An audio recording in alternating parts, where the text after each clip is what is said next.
Hello, it's Mr. Duncan, and today we're going to find out about a real organisation that's got an opinion on the death penalty. Well, today we're going to look at this organisation called Amnesty International. It's worth noting that this is a non-religious organisation, and we talk about it having a response to the death penalty, and all that means is it's got an opinion. It's either for or against the death penalty. Well, let's find out what Amnesty International actually is. I'll make my head a little bit smaller.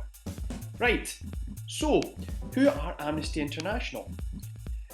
It was started in 1961, so really, a long time ago. And British lawyer Peter Benenson, that's who's up here, he was outraged when he heard this story about two Portuguese students who were jailed for just toasting to freedom. Right? They said, to freedom, okay? And, well, he was enraged that their freedom of speech was getting stopped by the government who put them in prison. Well, Peter Benenson was so angry that what he did is he used his skills of writing and he wrote a newspaper article. It was really, really popular and it's printed around the world. It asked that everyday people get involved in protecting human rights. That's like people like you and me, not just prime ministers and people in government, but children, adults, anybody can protect human rights, like freedom of speech, for example. Well, how do we do that? He said we should write letters, we should protest, and we should spread awareness when human rights are abused, when people take away human rights. Well, some of you might be asking, how does that help?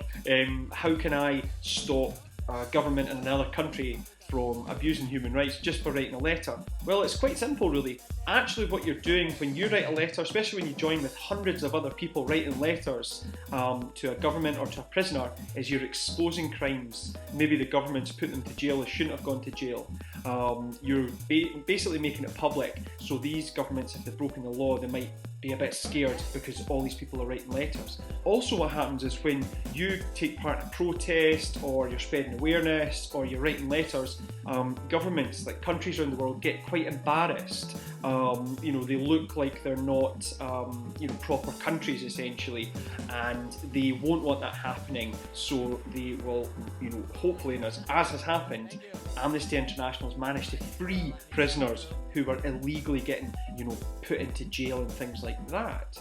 There's a lovely quote at the bottom here from the website, and it says, Amnesty International is a global movement of more than 7 million people who take injustice personally. We are campaigning for a world where human rights are enjoyed by all. There you go. So what's Amnesty International? It's an organisation that protects human rights. But what are human rights? It's worth looking at that. It's actually, as I say, quite simple, but don't really think about it a lot. Well, it's based on this idea that we talked about before of dignity. Every human has a special dignity. What does that mean?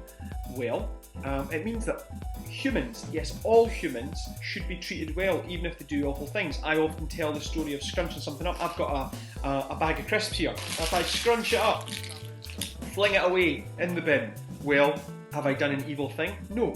But if I take a pupil, maybe you, and scrunch you up, fling you in the bin, have I done a bad thing? Of course I've done, that's awful. It's not how you treat humans, because you, me, every human being in the world has a specialness. We're different. We've got so many things in us that make us very special compared to as lovely as it is a bag of crisps. So, because we've got that specialness as human beings, we should be treated in a respectful way.